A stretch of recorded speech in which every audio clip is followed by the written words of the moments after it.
Bonsoir à toutes et à tous, bienvenue sur le plateau de l'Aparté de la Rédac sur 8 Mont-Blanc. Vous savez, votre nouveau rendez-vous tous les soirs du lundi au jeudi, une interview de 7 minutes où on prend le temps avec nos invités.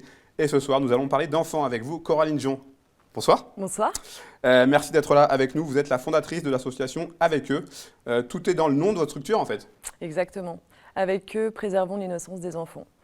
Alors, comment elle est née cette association en réalité ?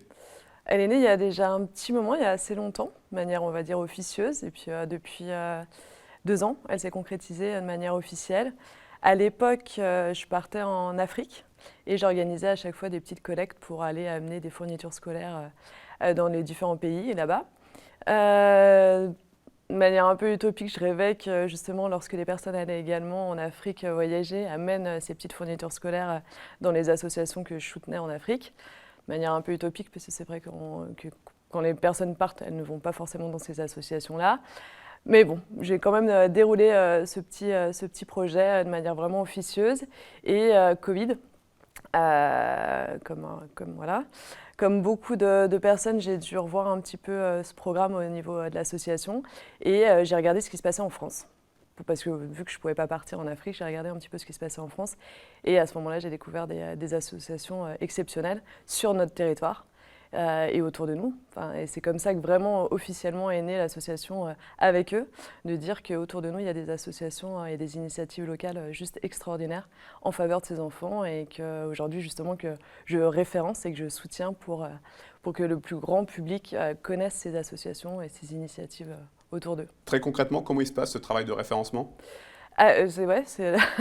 Au départ, donc, ça a été moi toute seule à découvrir ces petites associations sur Internet, principalement, que ce soit sur Google, Instagram et Facebook.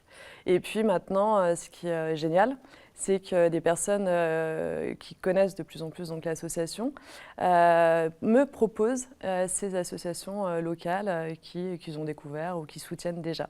Une cinquantaine d'associations aujourd'hui, à peu près dans le catalogue. Qu'est-ce qui est le plus compliqué dans ce travail au quotidien ?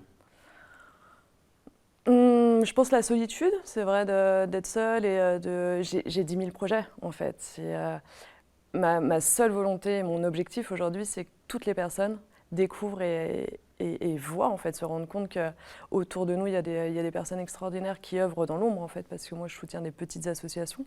À chaque fois, je leur dis que c'est pas péjoratif, mais c'est des associations qui sont majoritairement composées de bénévoles. Et donc d'œuvrer et de dire que ouais, ces gens, on doit les voir aujourd'hui, ça doit faire partie de notre actualité, de découvrir toutes ces initiatives qui se trouvent autour de nous. Et donc d'avancer quotidiennement avec cette volonté et cette ambition, mais parfois d'être confronté à cette solitude. Vous incitez beaucoup sur le volet local, des structures que vous accompagnez, on parle presque de circuits courts, de proximité. C'est important ? Ouais, complètement.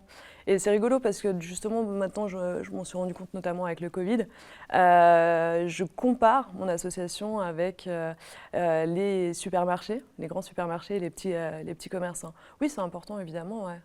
Parce qu'une fois de plus, pour moi, ce qui est vraiment important, c'est de soutenir ces gens qui sont dans l'ombre. La plupart, ils ont un travail à côté, les fondateurs des associations, etc., et les bénévoles ont leur travail. Et en parallèle, ils œuvrent pour ces enfants.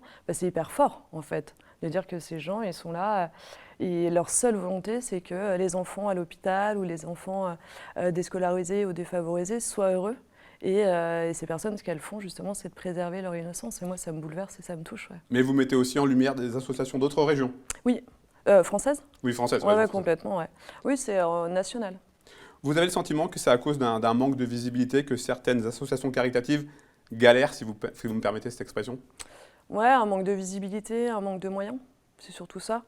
Parce que c'est sûr qu'il y a les ONG, il y a les grosses institutions et organisations qui, elles, ont les moyens de communiquer, ce qui leur donne de la visibilité. Ces petites associations, c'est souvent, ce manque de visibilité est lié à un manque de moyens. À partir de quand vous estimez que vous avez réussi votre mission ? J'en ai plein des anecdotes, mais lorsqu'on m'envoie des emails ou qu'on m'appelle et qu'on me dit, j'ai eu une dame la semaine dernière, ça m'a bouleversée, qui m'a envoyé un petit email en me disant je tricote, donc c'était de mamie, je tricote et j'aimerais justement trouver une association locale pour faire des petits pulls pour cet hiver pour les enfants. Alors là, je me dis, c'est bingo, j'ai gagné. Ouais. Vous avez un suivi, j'imagine, avec les associations que vous accompagnez? Oui, complètement.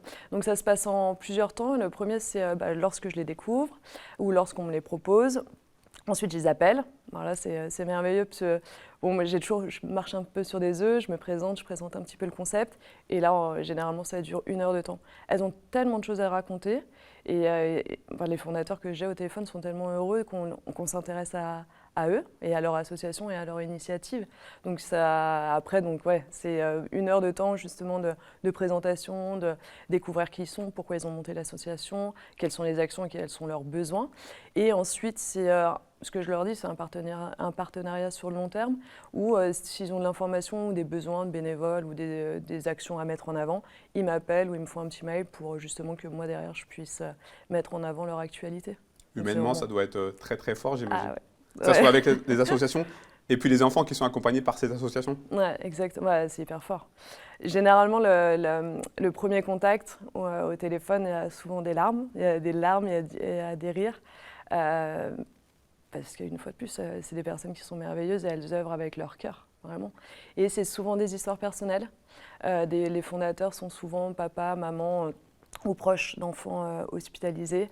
Et ils se sont rendus compte à ce moment-là qu'il y avait un trou dans la raquette, qu'il manquait de sport à l'hôpital, que les enfants n'avaient pas accès forcément à des ateliers créatifs, etc. Et hop, ils se disent, bon ok, il y a un trou dans la raquette, on va monter une petite association pour justement apporter du sport, de la magie, réaliser les rêves des enfants à l'hôpital. Donc il y a un lien hyper personnel, généralement, et ça c'est bouleversant, vraiment. Alors pour ceux et celles qui nous regardent, comment est-ce qu'on procède si on veut vous contacter pour pouvoir proposer une association, pour aider à cette association? Je suis assez dispo. On trouve sur mon site internet, donc avec eux.com, mon numéro de téléphone, mon adresse mail, et puis ensuite sur les réseaux sociaux.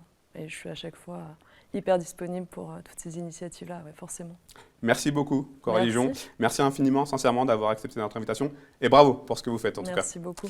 Merci à vous pour votre fidélité à nos programmes. On se retrouve jeudi pour un nouvel aparté de la rédac. Prenez soin de vous.